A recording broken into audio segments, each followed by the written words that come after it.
Evelyn Hart visited her father's grave once a year, 30 minutes scheduled between meetings like everything else in her life.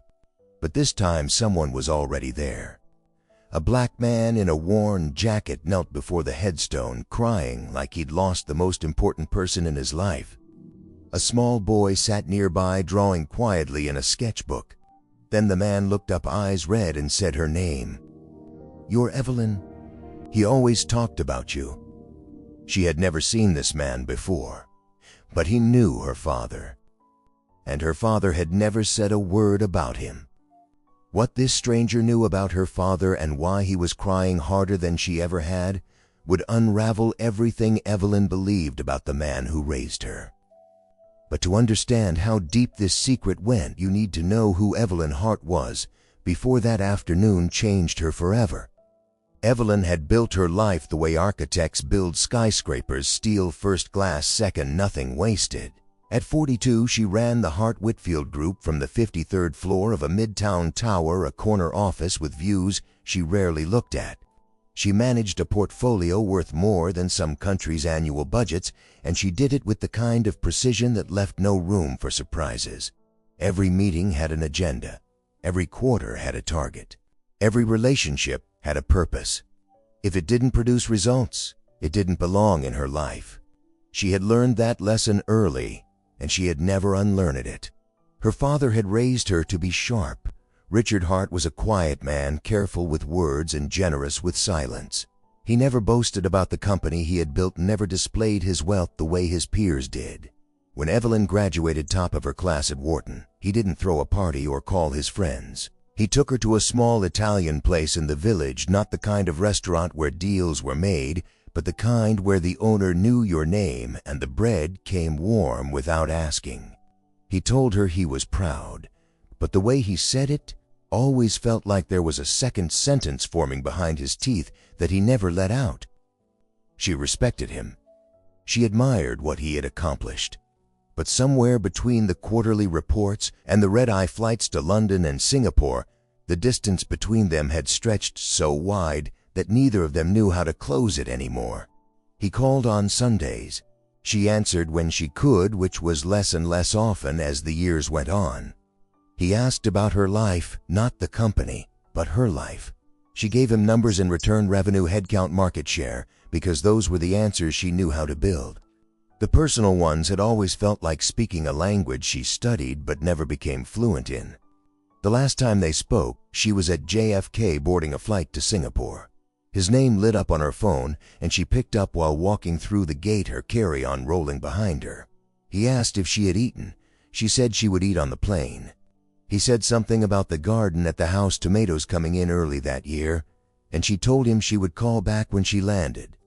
She could hear in his voice that he had more to say, something, sitting just behind the small talk, but the gate agent was calling her boarding group and the line was moving.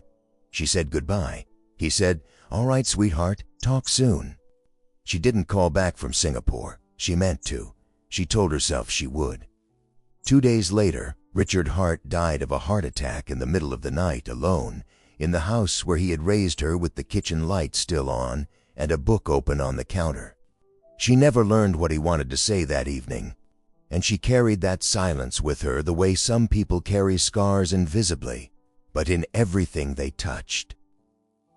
Now she stood in Greenwood Memorial Cemetery 3 years later, watching a stranger rise slowly to his feet in front of her father's grave. The man was taller than she expected, and he moved with the kind of deliberate steadiness that belongs to people who have trained themselves to hold it together in public. He wiped his eyes with the back of his hand, unhurried, without shame. He looked at Evelyn the way someone looks at a photograph they have studied many times but never expected to see in the flesh. "I'm sorry," he said. "I didn't mean to. I come here sometimes to talk to him."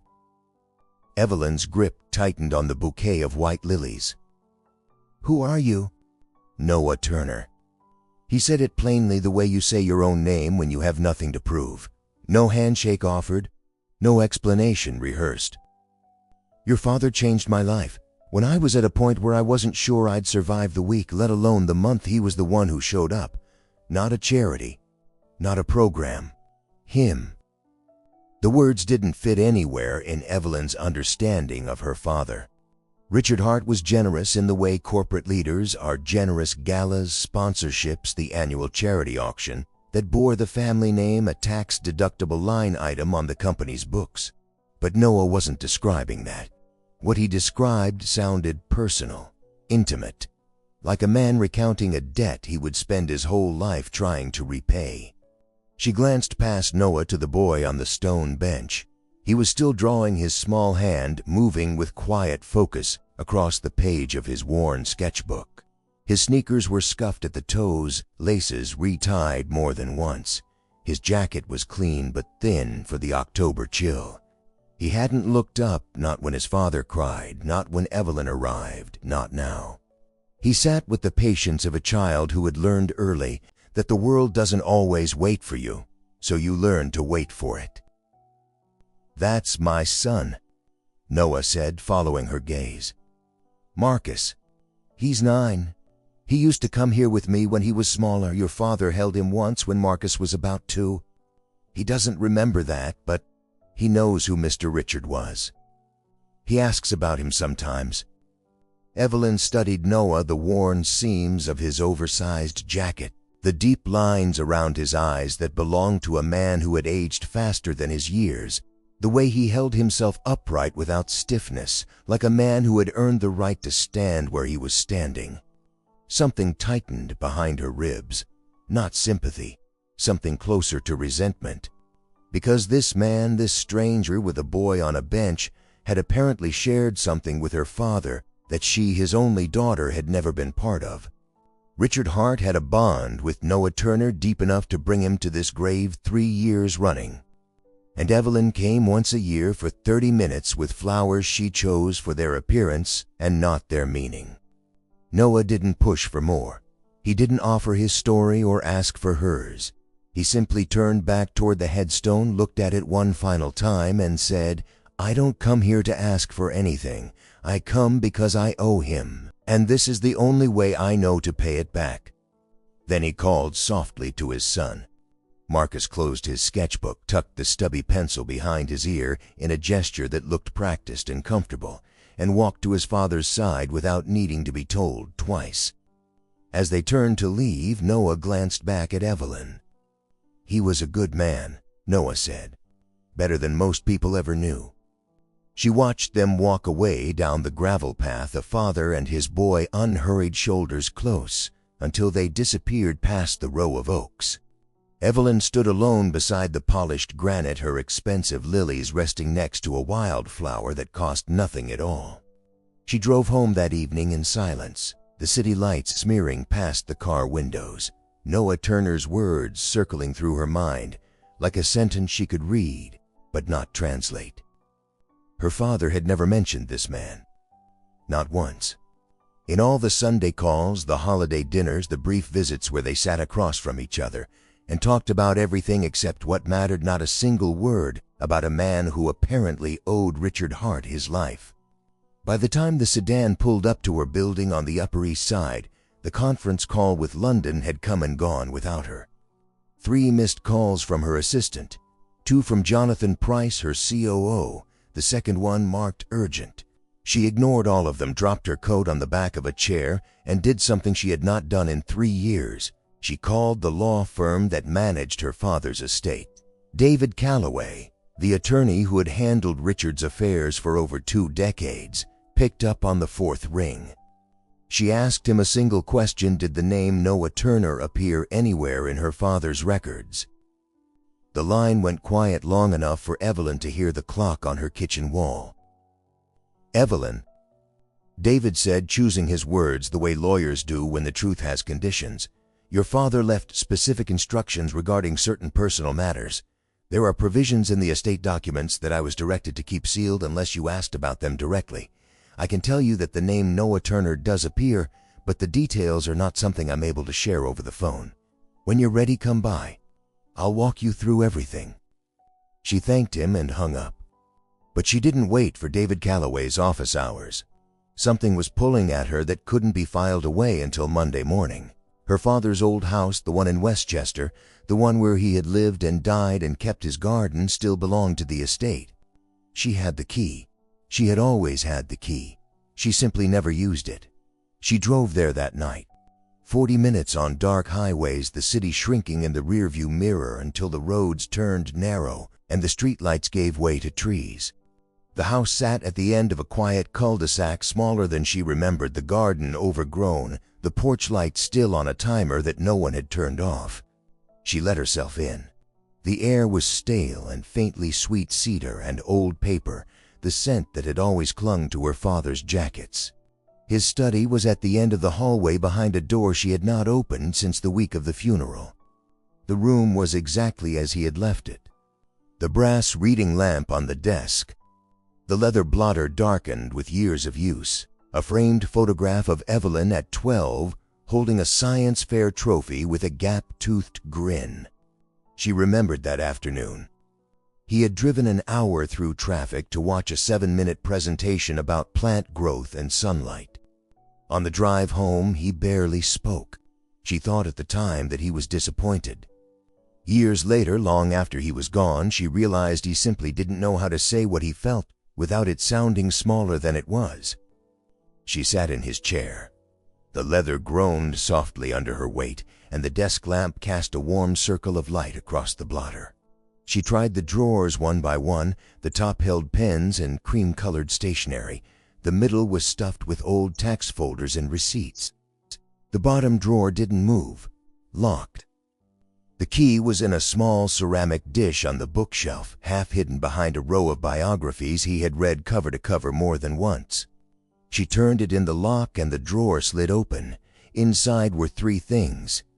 A leather-bound journal, its spine cracked and darkened from years of handling. A sealed envelope with her name written across the front in her father's careful slanting handwriting. Evelyn. The pen pressed harder than usual, as though he had started the letter more than once. And a photograph, old and soft at the edges, of a young man standing in front of a crumbling row house on a street that looked like it had been forgotten by everyone with the power to remember it. The young man wore a t-shirt with a tear at the shoulder. He was grinning wide, unguarded, the kind of smile that belongs to someone who hasn't yet learned to hide. Evelyn held the photograph under the lamp. She knew that smile. She had seen it 1,000 times across the dinner table at her graduation in the doorway of this very study. It was her father's smile, but younger, raw, and set against a background she had never seen or imagined. She turned the photograph over. On the back, in faded ink, 2 words, Baltimore Home. She set the photo on the desk beside the journal and the sealed envelope. The house around her was silent. No sirens, no city hum, just the ticking of a clock in the hallway and the faint creak of a house settling into the night. She looked at the 3 objects arranged under the lamplight like evidence in a case she had never known was open. The man she had buried 3 years ago was not the man she thought he was, and the proof had been sitting in a locked drawer, waiting for her to finally ask.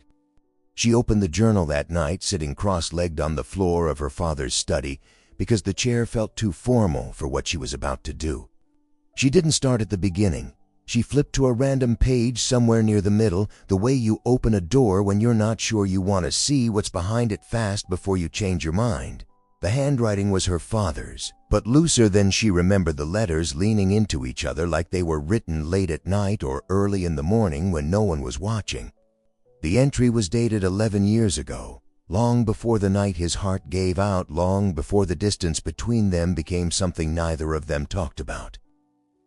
Drove past Monroe Street today, he had written. The row house is gone. They tore the whole block down last spring. Funny how a place can disappear and you still feel it under your feet. Mom used to hang laundry on the fire escape because the dryer never worked. I used to sit on the stoop and count the cars that didn't stop. I told myself I'd never go back, but I keep going back, not to the street, to the feeling. Evelyn read the passage twice. Monroe Street, Baltimore, the crumbling row house in the photograph. Her father, Richard Hart, founder of one of the most respected financial consulting firms on the East Coast, had grown up in a place where laundry hung on fire escapes and dryers didn't work. He had never told her, not once. Not at the Italian restaurant in the village, not on the Sunday phone calls, not in the careful measured conversations they had about business and weather and tomatoes in the garden. He had built an entire life on top of that story and sealed it shut. She turned more pages. The entries weren't daily, sometimes weeks or months separated them, but a picture emerged slowly, the way a photograph develops in a dark room, one shadow at a time. Richard's mother, Eleanor, had worked 2 jobs, a morning shift cleaning offices downtown and an evening shift at a laundromat 6 blocks from their apartment. His father left when Richard was 6, walked out on a Tuesday morning and never came back. Richard earned a scholarship to college through test scores and a guidance counselor who believed in him when no one else did. He studied finance, wore second-hand suits to interviews, and learned to speak the language of money the way immigrants learn a second tongue fluently, but always aware of the accent underneath. Then came Gerald Whitfield. The name stopped Evelyn cold. She had seen it every day of her professional life, etched in brass on the lobby wall, printed on every letterhead, spoken in every board meeting. Hart, Whitfield Group. She had always assumed Whitfield was a co-founder, a respected partner from her father's early days. The Journal told a different story. Gerald Whitfield had been the first person in the industry to give Richard a real opportunity, a junior position at a boutique firm in Boston. They worked together for 3 years, built a client base from nothing, and eventually talked about starting their own company. Richard trusted him. Gerald knew everything: the scholarship, the row house, the mother who cleaned offices. Richard had let him in completely, the way you do with the first person who makes you feel like you belong. And Gerald used it against him. When their venture began attracting serious investors, Gerald went to the board and told them Richard's background not as a story of perseverance, but as a liability. He framed it as a risk. A man from that world, he argued, didn't have the instincts or the network to manage wealth at this level. The board sided with Gerald. Richard was pushed out of the company he had helped build, his name removed from the letterhead, his equity bought out at a fraction of its value. Richard didn't sue. He didn't go to the press. He didn't fight back in any of the ways Evelyn would have, loudly, aggressively, with lawyers and leverage. Instead, he left Boston, moved to New York, and started over from a single desk in a rented office. It took him 7 years to build the Hart-Whitfield Group into something larger and more respected than anything Gerald had ever touched, and he kept the name, Whitfield, right there beside his own. Evelyn stared at the page. She had spent 5 years as CEO of a company whose name carried the brand of a man who had humiliated her father. She had signed contracts under that name. She had stood at podiums and said it into microphones, and she had never known. The Journal explained why, not in a single entry, but across dozens of them scattered over years. Richard kept the name the way some people keep a scar visible on purpose, not to honor the wound, but to remember what it taught them. "I see his name every morning when I walk through the door," Richard wrote in one entry. "And every morning it reminds me I didn't become him. That's enough." His revenge was not destruction. It was living proof. Every person he quietly helped, every door he opened for someone the world had written off it, was his answer to Gerald Whitfield's claim that people like Richard didn't belong. Not spoken, demonstrated, over and over for decades without ever taking credit. Evelyn closed the Journal. The brass lamp hummed softly. Outside, the Westchester night was still. No cabs, no sirens, just crickets and the distant sound of a train. She looked up at the wall behind the desk, where a framed certificate hung the company's original incorporation papers. Hart-Whitfield Group. She had walked past it at the office 1,000 times without a second thought. Now it looked like a battle flag. She didn't sleep that night. The next morning, instead of going to the office, she drove to Ridgewood, New Jersey, a small town 40 minutes from the city, to find Helen Marsh. The name had appeared in the Journal more than a dozen times, always in the context of a school and a neighborhood Richard described as the kind of place where people fall through the cracks and no one notices the sound. Helen lived in a narrow house with a chain-link fence and a garden that had been tended with more love than money. She was in her early 60s, silver-haired with the kind of steady gaze that belongs to women who have spent their careers in rooms full of other people's children. She didn't seem surprised when Evelyn showed up unannounced and explained who she was. "I wondered when you'd come," Helen said, holding the screen door open. "Your father said you would eventually. He just didn't know when." They sat at a kitchen table covered in a floral cloth, drinking coffee from mismatched mugs. Helen told Evelyn about the school, a small community center that doubled as an after-school program in a neighborhood where most families couldn't afford childcare. It was about to be shut down when Richard showed up. "He didn't come with a check," Helen said. "That's the first thing people always assume. He came with questions, sat right where you're sitting and asked me what we actually needed, not what would look good in a newsletter, but what would keep the doors open and the kids safe." She wrapped both hands around her mug. "He connected me with people, a contractor who owed him a favor and fixed the roof for cost, a retired teacher who volunteered 3 days a week, a grant writer who helped us apply for funding we didn't know existed. He built a web around us quietly, and then he stepped back and let us stand on our own." Evelyn listened without interrupting. It was not a skill she was known for. Helen leaned forward slightly. "Your father never said, 'I'll help you.' He always said, 'Let's figure this out together.' And that's why people trusted him, because he didn't stand above anyone." He sat down at the table. The words landed somewhere deep in a place Evelyn hadn't accessed in years. She thought about the galas she attended, the annual charity auctions, the company's CSR reports she approved each quarter, glossy pages filled with numbers and photographs of smiling executives holding oversized checks. She had always believed that was generosity, efficient, measurable, strategic. She had never once sat at anyone's kitchen table and asked what they actually needed. She thanked Helen and drove back toward the city, but instead of heading to her office, she found herself dialing the number Noah Turner had left with the cemetery's front desk. She had called ahead that morning to ask if he had ever registered as a regular visitor. He had. He came on the first Saturday of every month. The office had his phone number on file. Noah agreed to meet her at a diner off Route 9, a place with vinyl booths and laminated menus and coffee that came in thick white mugs. He brought Marcus, who slid into the booth with his sketchbook and a box of colored pencils, and began drawing without a word, as though diners were just another version of stone benches at cemeteries, places where adults talked. And he waited. Evelyn sat across from Noah and asked him directly, "Tell me what happened. All of it." Noah looked at her for a long moment, measuring something. Then he spoke. He had enlisted in the Army at 19, not for glory or patriotism in the flag-waving sense, but because it was the clearest path out of a neighborhood where the options were limited and the exits were few. He served 2 tours in Afghanistan, came home with a body that worked and a mind that didn't. The VA put him on a waiting list for treatment. The waiting list was 8 months long. By the time his name came up, he had already lost his apartment, his savings, and his wife, who left when Marcus was 2 because she couldn't carry the weight of a man who woke up screaming 3 nights a week and refused to admit anything was wrong. He didn't blame her.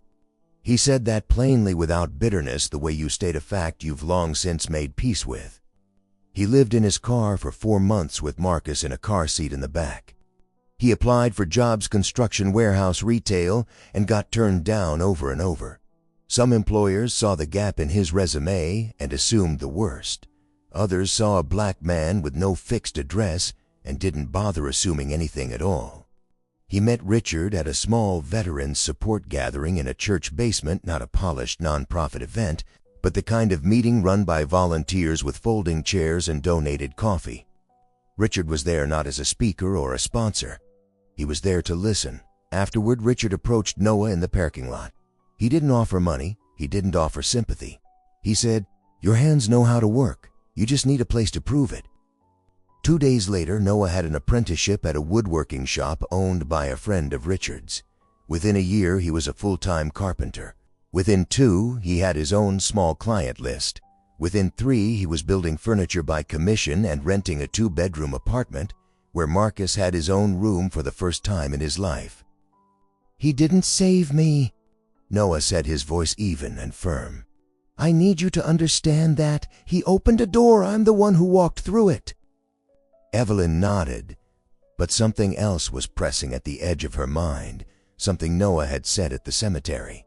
She asked, "You said he told you he'd stood in front of a closed door once too. Did he tell you what he meant?" Noah's expression shifted, not surprise but a kind of careful recognition. "He told me once toward the end that he knew what it was like to be on the outside, that people had looked at him and decided he didn't belong. He didn't go into detail, but I could tell it wasn't something he'd told many people." Evelyn looked down at the table. Her father had told this man, this veteran with calloused hands and a son who drew in diners, something he had never told his own daughter. Not because he loved Noah more, but because Noah understood the language of that particular wound, and Evelyn, raised in penthouses and prep schools, never would have. Or so Richard believed. She was still turning that thought over when she got back to Midtown the next day and found Jonathan Price waiting in her office. He was standing by the window, arms crossed the way he always stood when he had something to say that he expected her to resist. "Where have you been?" Jonathan asked. His tone was controlled professional, but underneath it ran a current of real irritation. "We have the Leland Group presentation on Friday. I've been covering for you with the board for 2 days." Evelyn set her bag down. "I had personal matters to handle." "Personal matters." Jonathan repeated the words as though testing them for structural integrity. "Evelyn, I've heard you've been meeting with people connected to your father, people who have nothing to do with this company. I don't know what you're looking for, but the timing couldn't be worse." He wasn't wrong. She knew that. The Leland Group deal was worth more than anything they had closed that fiscal year, and her absence had been noticed. Jonathan wasn't being cruel. He was being practical, the same way she would have been practical a week ago. He was speaking her own language back to her, and for the first time it sounded hollow. She told him she needed a few more days. He shook his head and left without another word, closing the door harder than necessary. That evening she drove back to her father's house in Westchester. She returned to the study and the journal. She had been reading it out of order, skipping ahead, flipping back, but now she made herself slow down, reading entry by entry, following the chronology of a life she was only beginning to understand. She found an entry from 6 years ago when Marcus would have been about 3. "Noah brought the boy to the shop today," Richard had written. "He sat on a stool and drew in that little notebook of his the whole afternoon. Before they left, he tore out a page and handed it to me. A tree. He said, 'This tree is like you because it's tall and it gives shade to everybody.' I have been in boardrooms with men who manage billions of dollars. None of them have ever said anything that hit me as hard as that." Evelyn turned the page. The next entry, written a few weeks later, was shorter, and it cut deeper than anything she had read so far. "Evelyn called today. She was at the airport, Singapore, I think. She said she'd call back when she landed. She won't. I know that. And I don't blame her because I'm the one who taught her to live this way. I taught her how to succeed. I forgot to teach her how to connect. That's not her failure. It's mine." Evelyn closed the journal and pressed both hands flat against the leather cover. This was not grief.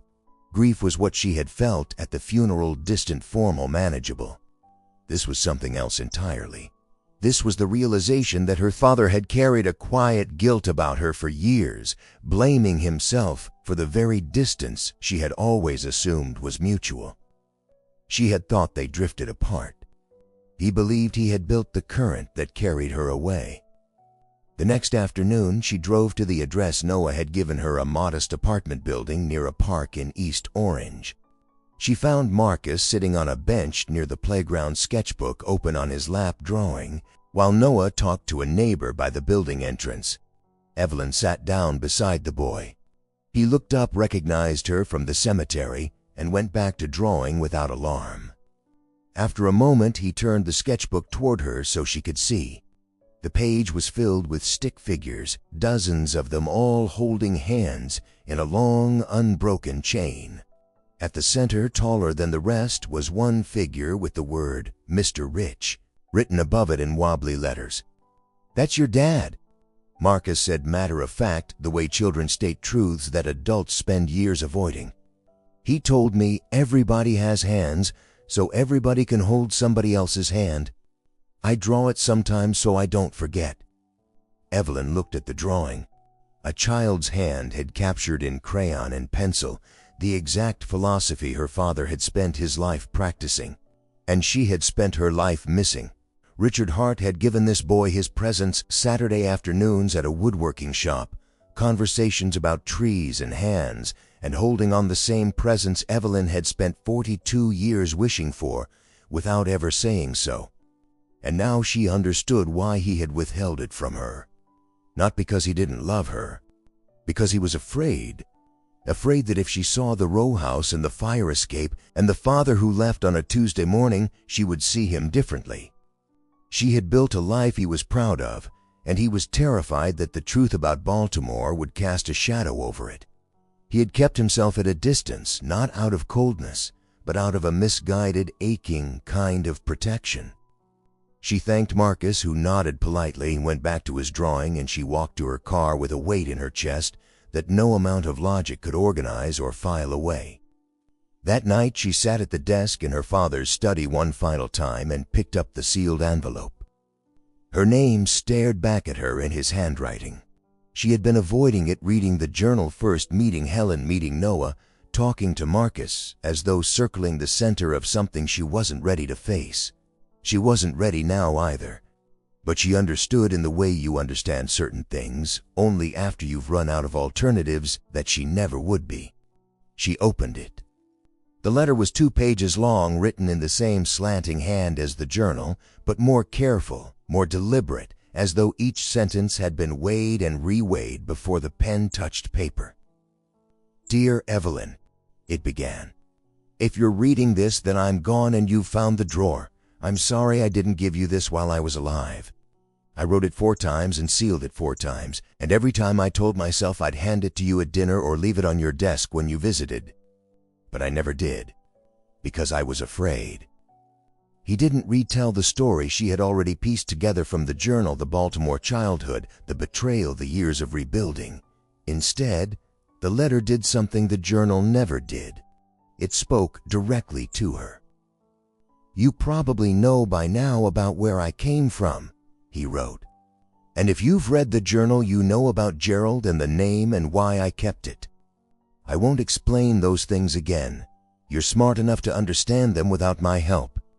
What I want to tell you is the part I could never say out loud. I didn't send this letter because I was afraid you'd be ashamed of me. You built something beautiful, Evelyn. A life I could never have imagined when I was standing on Monroe Street with holes in my shoes and nowhere to go. And I didn't want the shadow of that street to fall on what you've made. Every time I picked up the phone to tell you, I heard Gerald's voice in my head. He should be grateful he got as far as he did. And I thought, what if my own daughter thinks the same thing? What if she looks at me and sees the row house instead of the man I became?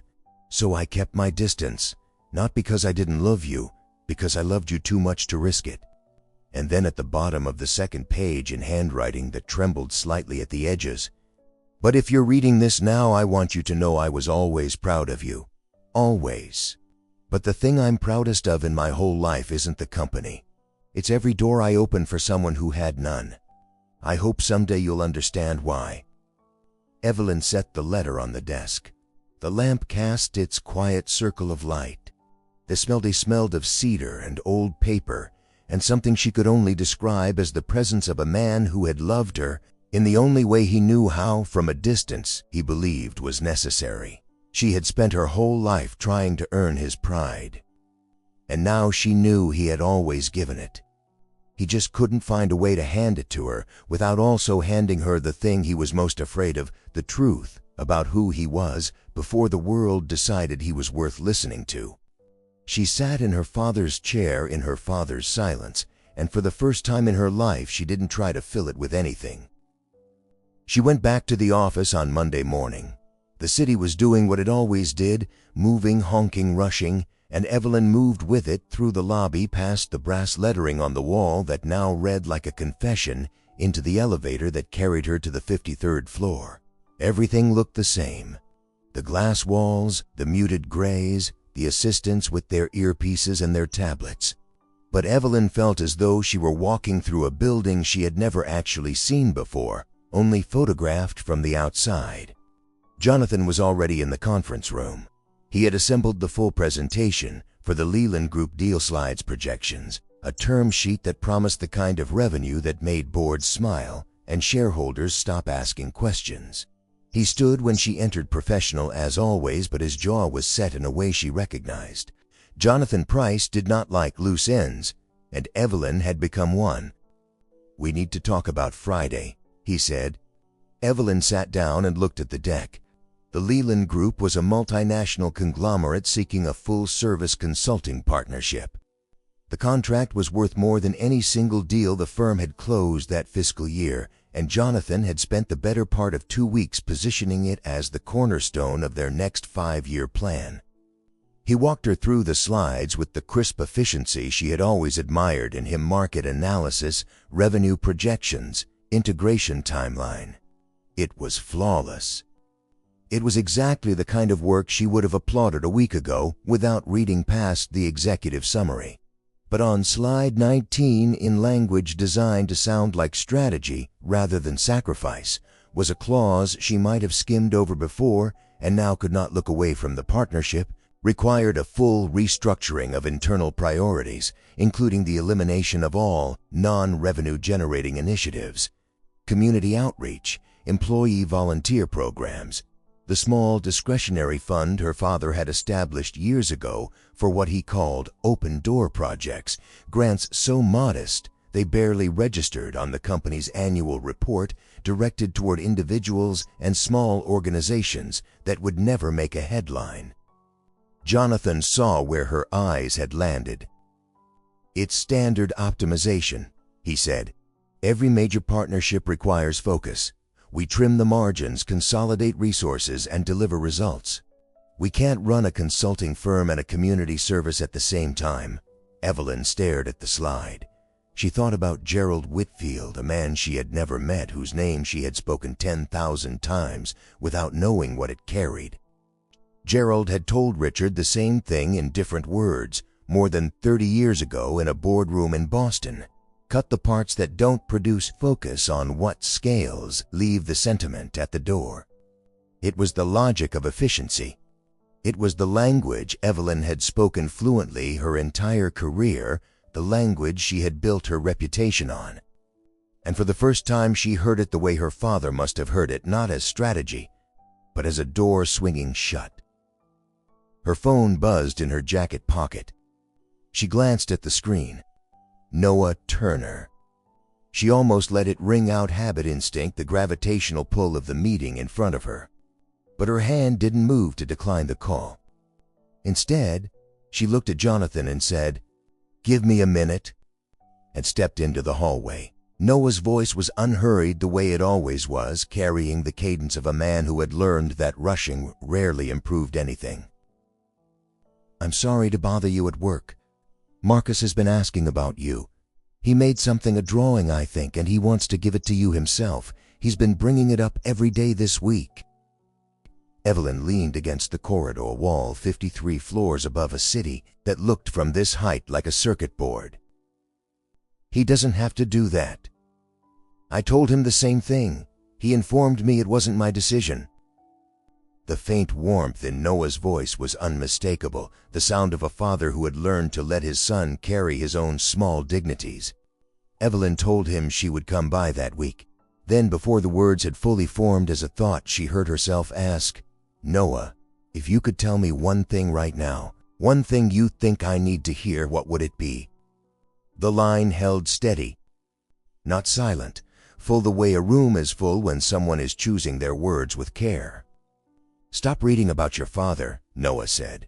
"Start living the way he lived. That's the only way you'll ever really know him. Not through the journal, not through the letter, through the doing." She hung up and stood alone in the hallway, the muffled pulse of the city, far below the fluorescent hum of the office all around her. Through the glass wall of the conference room, she could see Jonathan checking his watch, straightening the slides on the table. The Leland Group deal was clean, logical, profitable.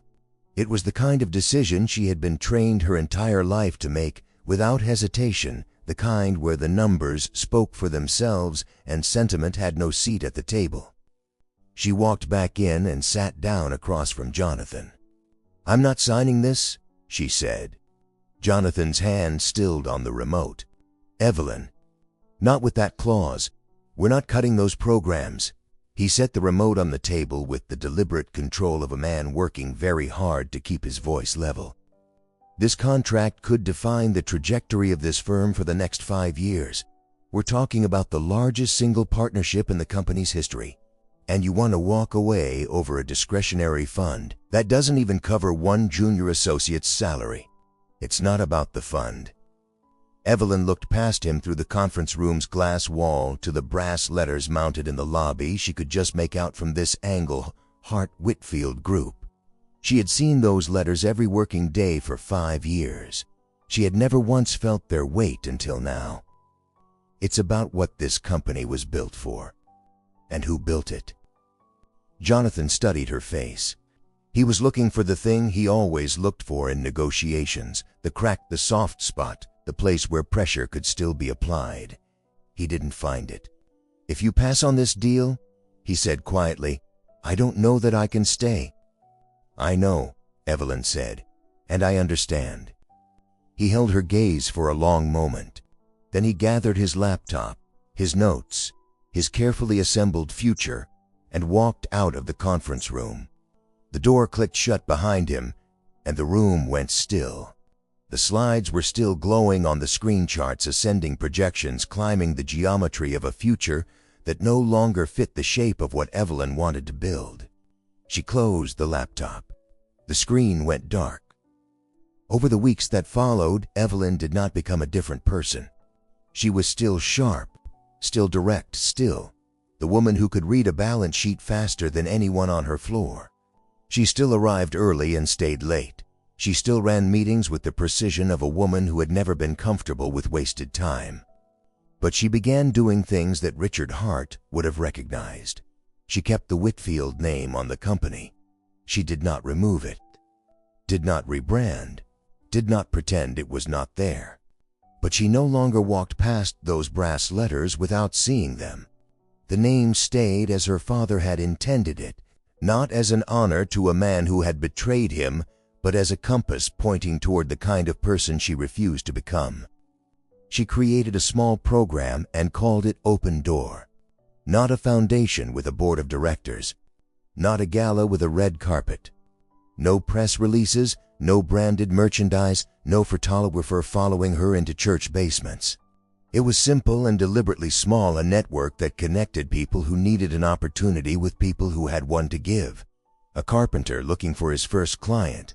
A single mother who needed someone to watch her children for 2 hours while she went to a job interview. A veteran sitting in a folding chair, wondering if the world had a place for him. The program did not scale. It was not designed to. It was designed to see one person at a time the way Richard had. She called Noah and asked him to serve as an advisor, not as an employee, not as a beneficiary, but as someone who understood from the inside what it meant to stand in front of a closed door and wait for it to open. Noah agreed on his own terms. "I won't take a paycheck from you," he said, his voice carrying the same quiet, unbending clarity it always did. "I'll do this because of your father, not because of you." Evelyn smiled genuinely for what felt like the first time in a long while, because she heard in those words the same stubborn, dignified pride that Richard Hart would have used if anyone had ever tried to pay him for being decent. She began spending time outside the 53rd floor. She visited Helen Marsh's community center in Ridgewood, where the roof Richard's contractor friend had fixed still held. She sat in kitchens and church basements and cramped offices that smelled of coffee and old carpet, and she asked the question her father had always asked, not, "What can I do for you?" But what do you actually need? She was not good at it in the beginning. She interrupted.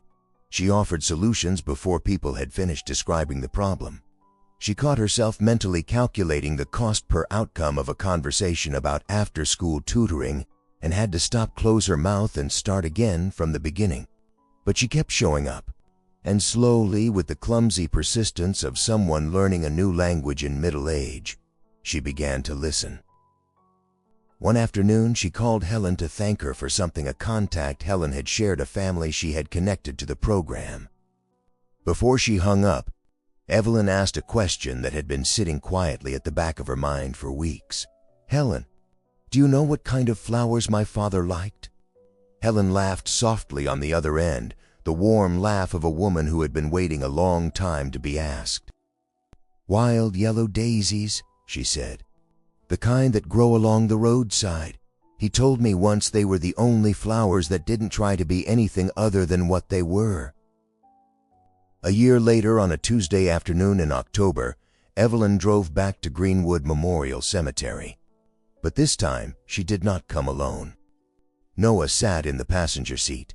Marcus was in the back, his sketchbook balanced on his knees, a new box of colored pencils beside him, a gift Evelyn had brought to their last meeting, not wrapped, not presented with ceremony, just handed over the way you hand someone something they need.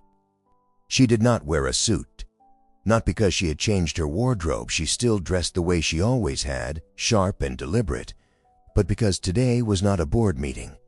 Today had no calendar block, no 30-minute window, no conference call waiting on the other end.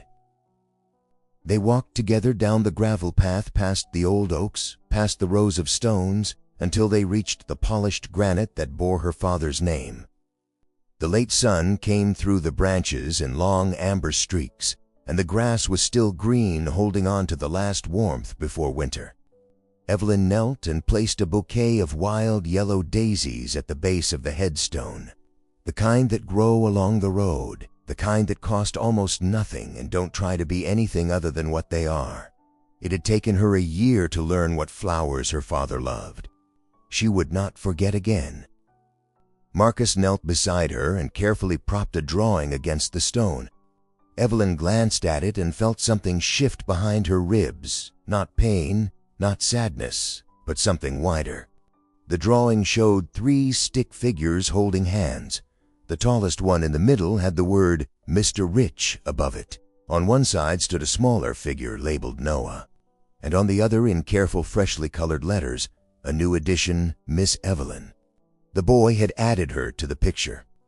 Noah stood behind them, hands in his jacket pockets, watching his son with the quiet pride of a man who understood that some things matter more than anything the world knows how to measure. Evelyn looked at the drawing, then at the headstone, then at Noah, the man she had once stowed with suspicion across a cemetery she visited out of obligation. A year ago, she would have seen his worn jacket and made assumptions. She would have scheduled her grief into 30-minute blocks and called it enough. She would have walked past a wild flower without bending down to see what it was. She spoke softly, the words meant for the stone, but also for herself. "I don't know if you can hear me, but I'm trying, Dad. I'm trying to see people the way you did. It doesn't come naturally. I'm not sure it ever will, but I'm not leaving the table anymore." She stood. Marcus tucked his pencil behind his ear and reached up one hand to his father, one hand to Evelyn. She took it. His fingers were small and warm, and he held on with the easy trust of a child who has not yet learned to measure what people are worth before deciding to hold their hand. The 3 of them walked back down the gravel path together, a carpenter, a CEO, and a 9-year-old boy with a sketchbook full of stick figures, holding hands. Their shadows stretched long across the grass in the late October light. Behind them, on the headstone of Richard Hart, the wild yellow daisies rested beside a drawing of 3 people who had found each other because of a man who believed the most important thing you could do in this life was open a door for someone else. Richard Hart did not leave his greatest legacy in a bank account or a boardroom. He left it in the way he saw people, not for where they came from, but for where they were trying to go. And his daughter, after 42 years of building walls and measuring outcomes and scheduling grief into 30-minute windows, had finally learned to see that way too. Not from a journal, not from a letter, but from a man who knelt crying at her father's grave on an ordinary Tuesday afternoon, a man she almost walked past without looking back. Sometimes the people who change your life aren't the ones on your calendar. They're the ones who show up at a grave with a wildflower and a truth you weren't ready to hear.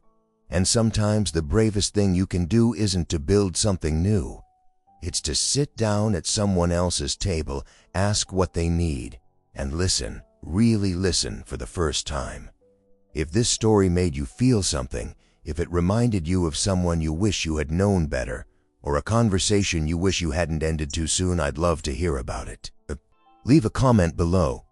Tell me about the person who opened a door for you, or the door you wish you had opened for someone else. And if you haven't already subscribed to this channel, because every week we share stories like this. One story is about the things people carry, the secrets they keep, and the quiet acts of courage that never make the headlines but change everything. Hit that bell so you don't miss the next one. I'll see you there.